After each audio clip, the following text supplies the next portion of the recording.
Artinya kan pemerintah pusat kan sudah memberikan contoh-contoh yang nggak baik dan itu dipertontonkan dengan baik. Maka waktu itu umpama izin tambang kan Ya, ditarik. Kejadian di Jawa Tengah, ngeluarin izin tambang, ada buntutnya, tiba-tiba orang datang ngasih duit. Mari kita bicara realitas. Anda mau suap saya? Langsung diterima.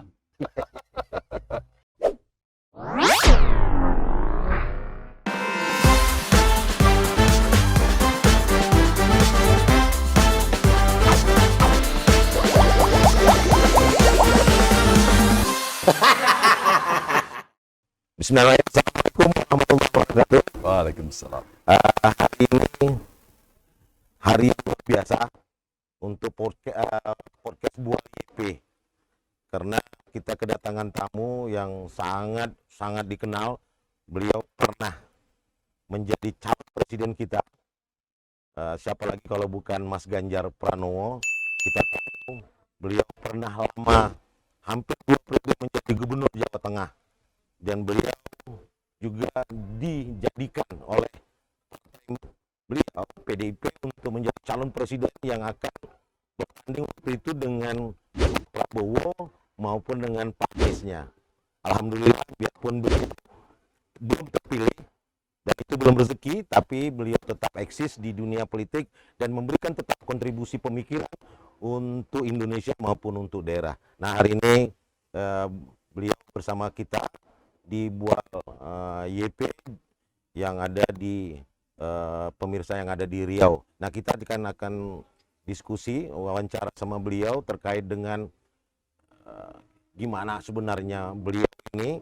Tentu banyak pemirsa yang ada di Riau ingin tahu siapa sebenarnya Mas Ganjar, kenapa dia berkancah lebih banyak di dunia politik daripada di tempat yang lain. Kita akan dengarkan nanti diskusi kita sama beliau. Terima kasih Mas Ganjar sudah. Sama-sama. Ya. Jadi panggilannya kalau di sini YP. YP. Kok tahu? Brandnya langsung dapat tuh. Terima kasih Mas Ganjar. Sama-sama. Pertama, pemirsa di Riau ini selalu bertanya, kira-kira siapa pemimpin negara yang bakal datang dan itu ada di Buah YP. Karena selama ini yang saya pilih adalah orang-orang yang bisa memberikan kontribusi maupun motivasi yang kata Mas Ganjar dalam beberapa kesempatan harus ada anak Riau yang siap memimpin Riau. Nah, itu yang jadi persoalan sampai hari ini, jadi persoalan apakah tidak ada lagi anak Jati Riau yang bisa memimpin dan punya wawasan seperti Mas Ganjar, seperti Mas Anies, seperti itu. Nah, kira-kira Mas melihat Riau yang punya potensi besar ini, apalagi ada penghasil minyak, bumi dan minyak sawit, itu kan perlu seorang anak Jati Riau yang punya talenta bisa memimpin dan bisa membangun Riau, ya kan, sampai saat ini. Nah, saya ingin cerita dari Mas, mungkin yang banyak atau sedikit tahu tentang Riau, mungkin sudah membaca peta politik Riau maupun peta potensi Riau, bisa menggambarkan dengan masyarakat Riau. Silakan Mas Ganjar. Banyak sekali sebenarnya, siapapun bisa menjadi pemimpin. Dan pasti orang tidak akan berbicara dari mana asalmu. Tapi ketika ada sebuah kesempatan, apakah seseorang itu bisa masuk untuk menjadi pemimpin? Ya. Maka itu di level lokal maupun di level nasional. Saya kira kalau kita melihat tokoh-tokoh Riau pasti banyak. Anak mudanya jauh lebih banyak. Ya. Tinggal kesempatannya, apakah bisa kita berikan, apakah para kandidat, tokoh itu juga mengambil kesempatan itu. Jadi 2 titik ini. Ya. 1, tentu saja disiapkan di kader dari manapun, begitu. Okay.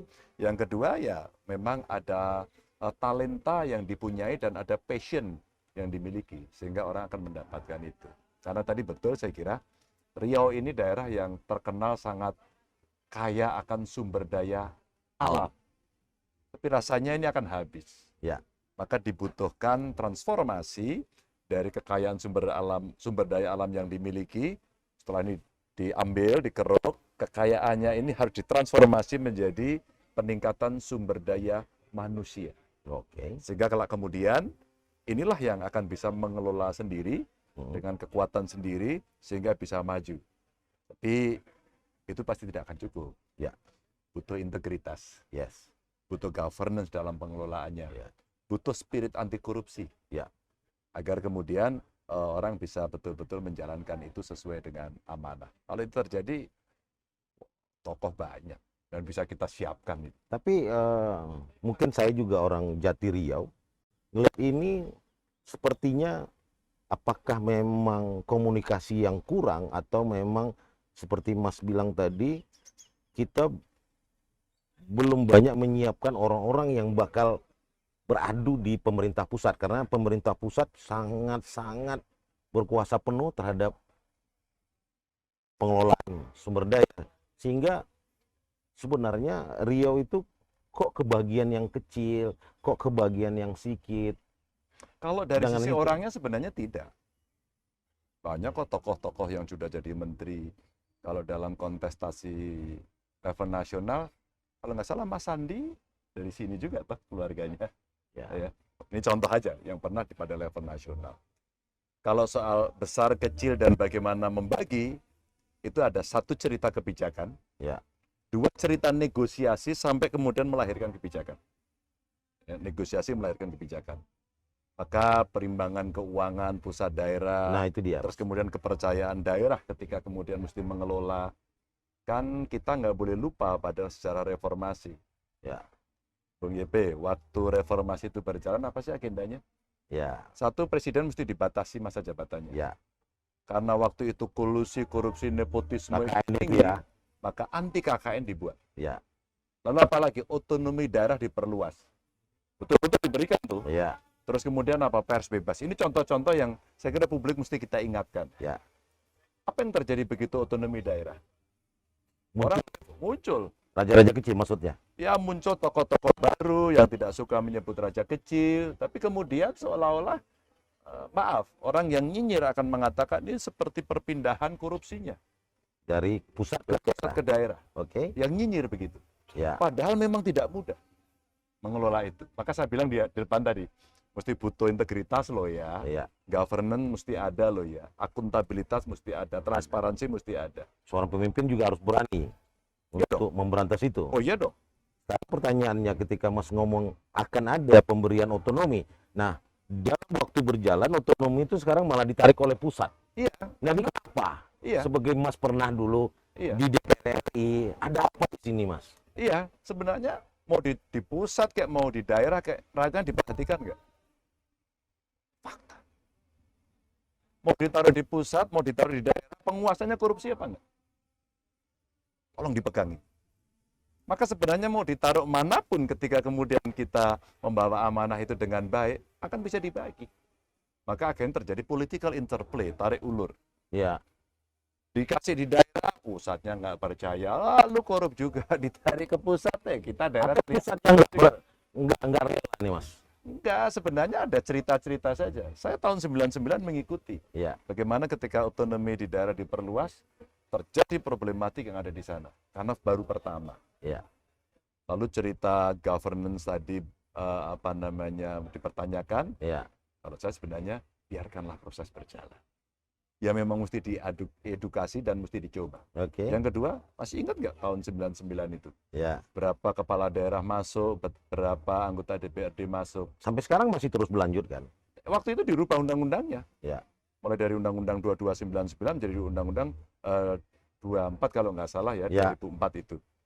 Sorry, 32 2004. 2004 betul, 32. 2004 ya. Di dalam otonomi daerah itu dulu setiap kali pertanggungjawaban kepala daerah berdasarkan undang-undang lama, DPRD mengatakan ditolak, selesai, jatuh pemerintahannya. Maka pemerintah menjadi jatuh bangun. Itulah revisi dilakukan.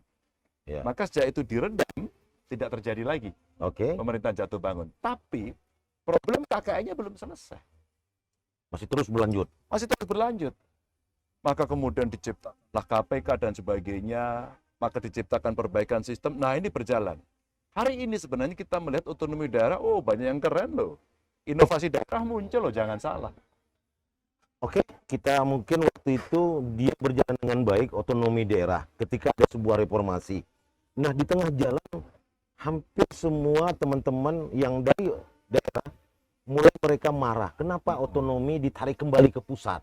Ada persoalan apa sih sebenarnya ketika mungkin Mas masih di DPR RI? Ada persoalan apa sih sebenarnya sehingga mereka tega, kata orang daerah, kok tega betul? Udah kita diberinya otonomi, tahu-tahu ditariknya. Nah, akhirnya banyak sisi-sisi pendapatan yang dulunya kita bisa berkembang dengan baik, sekarang tuh kita terhalang. Kok nggak bisa ditarik pajak nih? Apa itu contohnya? Apa itu?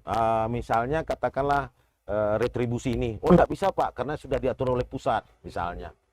Oh, iya, nggak bisa lagi kita Pak, karena sudah diatur semua apa pembagiannya. Loh, kok kembali lagi? Nah, banyak persoalan-persoalan. Enggak, kalau saya tidak terlalu mempersoalkan itu. Oh gitu. Saya bilang satu aja, kalau taruh di daerah kita terpercaya nggak untuk mengelola? Oke, kita percaya kata yang Mas tadi, ternyata secara otonomi banyak daerah yang berkembang. Ada satu sisi dua. Kita bicara aja deh. Ketika izin diberikan dipakai nggak pengusaha? Ayo kita fair. 1, 2, oke. Hampir banyak ya. Ya, ini Anda katakan loh. Ya. Ketika kemudian terjadi, maka pemerintah bicara efisiensi. Itu yang saya tahu. Saya sudah tidak di DPR saat ini. Saya sudah jadi gubernur. Saya ditanya hal serupa. Mas Ganjar, otonomi daerah dalam konteks beberapa izin ditarik di pusat, bagaimana? Enggak soal saya. Yang penting pusat juga harus tanggung jawab. Anda jangan korup juga. Anda jangan bersulit juga. Maka waktu itu umpama izin tambang kan, Ya. ditarik. Kejadian di Jawa Tengah. Ya. Kami tidak punya tambang sebesar yang ada di Riau. Ya. Tambang kami banyak galian C. Ya. Ketika Kementerian Investasi saat itu memberikan izin dengan waktu yang sangat cepat, semua tepuk tangan. Hebat. Saya komplain ke Menteri. Pak Menteri, maaf. Yang Anda berikan izin itu ada sekolahan. Ya. Tapi ini datanya enggak loh. Datanya daerah yang bisa dipakai untuk izin itu. Makanya Pak, betapa pentingnya pemerintah daerah untuk check and recheck Terhadap persoalan itu. Iya dong. Kalau kita hanya bisa di atas meja saja, di belakang meja, dan hanya melihat kertas saja, itulah kebijakan yang keliru. Contoh konkret yang ketika Mas Ganjar jadi gubernur, yang ini ada daerah existing, ya, ada sekolahan, ada fasilitas umum, tiba-tiba turun izin bahwa ini boleh ditambang. Itu dia. Berarti Anda mesti lihat. Enak aja waktu terus mengatakan itu salah. Enggak, kalau salah luruskan dulu gitu kan. Tapi ketika izin itu keluar, mereka lihat RT/RW-nya. Bukan, karena melihatnya adalah di belakang meja dan di atas kertas. Betapa pentingnya daerah untuk check and recheck. Apa sih faktanya yang terjadi? Saya pernah di Komisi 4 DPR ya, urusan hutan. Ya. Konflik lahan kan tinggi sekali. Tinggi. Bahkan kemudian kawasan-kawasan hutan ketika cek di lapangan, apa yang terjadi? Oh, sudah ada permukiman, sudah. Ya, kan RT/RW jadi persoalan kan. Itu fakta. Penetapan RT/RW. RT/RW tidak mudah. Ya.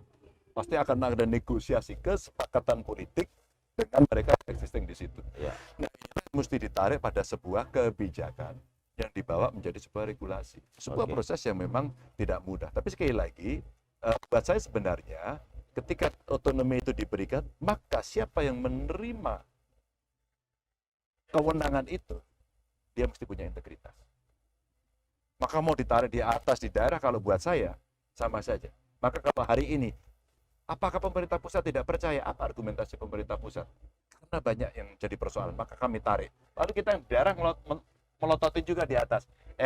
Emang yang di atas juga lu ngerti. Nah itu yang jadi persoalan. Saya senang dengan Mas Ganjar bicara itu bahwa perlu sebuah integritas. Persoalan yang sekarang muncul adalah ketika pusat malah kita bingung dengan kebijakan ketika misalnya Presiden ngomong A, di menterinya bisa merubah dalam 2-3 hari menjadi tidak gitu. Kita nggak boleh bicara kira-kira itu. Ya kira-kira ya. Itu harus pakai data, nggak boleh. Jadi, kalau nanti itu menjadi suudzon kita kepada pemerintah. Tapi kan itu sudah beredar itu. No. Anda harus buktikan dulu dalam percakapan ini. Kasus ini, kasus itu.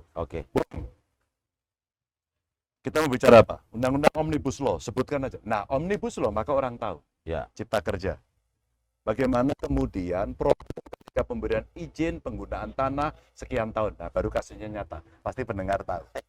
Tapi kalau ya Presiden membuat kebijakan, menterinya berubah, yang mana yang berubah? case ini mesti dimunculkan untuk mengedukasi publik. Oke. Agar kita tidak menuduh. Oke. Tapi persoalan tadi adalah ketika Mas Ganjar ngomong bahwa seorang pemimpin itu punya integritas. Iya dong. Dia kan gitu. Iya. Nah, integritas ini kan menjadi suri tauladan bagi rakyat, bagi pejabat yang lain. Betul. Nah, ketika integritas ini seolah dia hilang, ada semacam distrust di pejabatnya, Betul. maupun di publiknya. Kok begini, kan gitu. Nah, kira-kira Mas, yang saya mengikuti benar, sangat percaya dengan sebuah integritas. Melihatnya gimana itu, Mas? Ada dua kalau kita tidak setuju dengan itu. Ya. Satu political review, Ya, dua oke. judicial review. Ya, oke. Anda yang mau lakukan di mana? Kalau Anda judicial review, datanglah ke MK. Kalau itu undang-undang atau aturan di bawahnya, Anda datang ke MA. Oh. Tapi kalau mau political review, Anda renegosiasi. Saya kasih contoh. Suatu ketika datang kebijakan dari pemerintah pusat kepada pemerintah daerah. Oke. Apa? Seluruh pemerintah daerah wajib menggunakan sistem ini. Ya. Maka seluruh data Anda input ke sini, politik Oke. anggaran Anda termasuk angka-angkanya Anda input sini, baru nanti pusat akan mengkoreksi. Oke. Saya bilang tidak. Ini aturan tidak. Karena aturan Anda tidak dikonfirmasi, tidak disiapkan berdasarkan data sosiologis atau praktek yang sudah ada di lapangan. Oke. Kami sudah punya praktek dan kami lebih cepat. Governance kita jamin. Apa yang terjadi? Ya. Akhirnya seorang menteri mengirimkan dirjennya, diminta ketemu saya dan kami diskusi begini baik-baik, lalu saya kasih contoh. Itu kan ketika Mas Ganjar punya relasi kepada, misalnya, mohon maaf, Ya. kepada penguasa. Yes. Mungkin seorang Mas Ganjar bisa lakukan itu. Ya. Tapi kepala daerah yang tidak punya afiliasi atau katakanlah hubungan dengan itu, apa bisa dia Sangat. seorang bisa semacam Mas Ganjar bisa melakukan protes? Ini bisa. Sangat. Nah, mereka kan kadang-kadang khawatir juga. Enggak.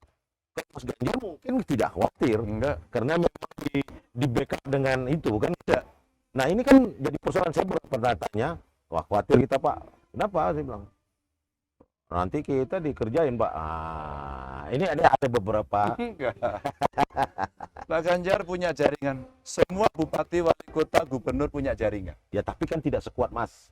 Soal kuat, Anda punya keberanian enggak? Wah, nanti kami dikerjain. Anda nyolong enggak? Kalau hari ini Anda punya integritas, Anda tidak nyolong, kenapa Anda takut?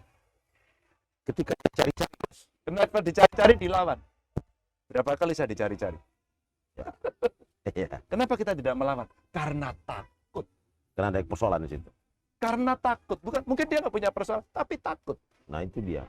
Ketakutan inilah menguji seorang pemimpin apakah dia punya strong leadership.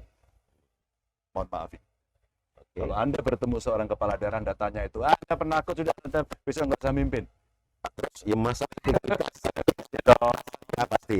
Masalah integritas, masalah tadi juga Mas bilang, masalah persoalan pendidikan nomor satu.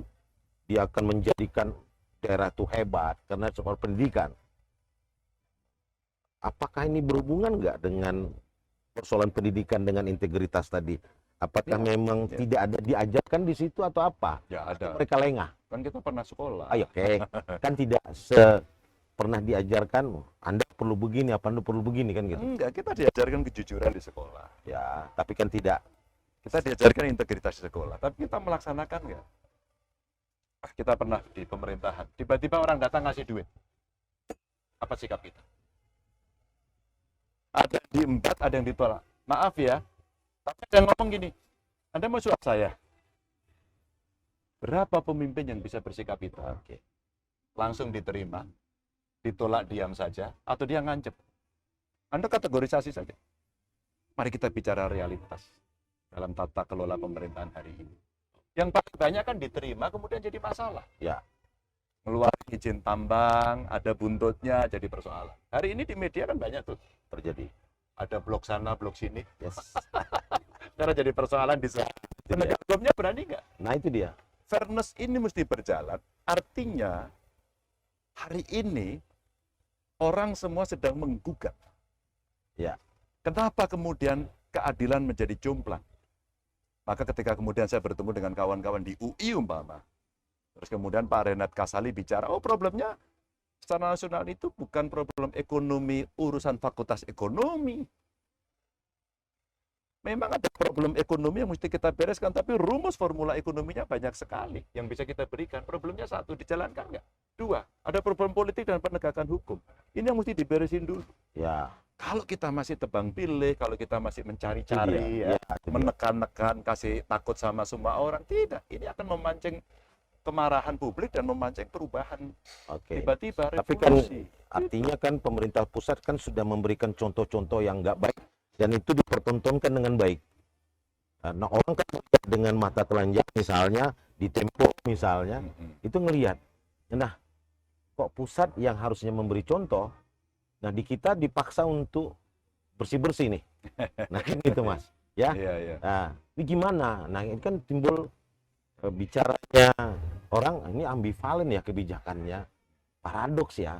Nah, kita disuruh begini, mereka di sana tidak memberikan contoh yang seharusnya mereka berikan. Itulah kemarin kejadian kenapa orang turun ke jalan. Iya. Kenapa dosen-dosen marah? Karena sudah stuck ya. Karena sudah, ini gimana ini?